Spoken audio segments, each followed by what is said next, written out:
Indeed, Zimbabwe is open for business. What it means that Zimbabwe has opened its economy to both local investors and also foreign investors. What it means is that we need to put in place the policy measures to do with ease of doing business, which have become the building blocks for the opening up of the economy. It is very clear that government is serious and that it is what it's doing is right, because before our economy wasn't opened.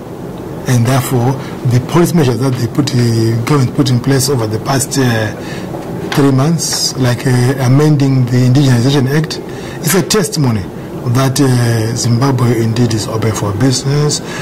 Putting in place, government is working on putting in place a one-stop shop for investment to process. Again, that shows that indeed Zimbabwe government is serious in its efforts. We feel it, we see it, and it's also been in the system, we're in the trenches. And therefore, what this government is doing is a fantastic job, and that this will help the economy to proceed.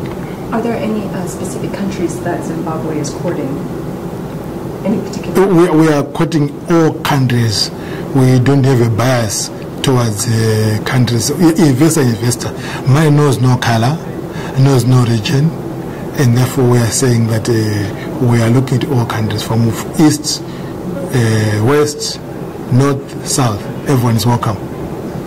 What assurances is Zimbabwe giving to foreign investors that they can get their money out of the country?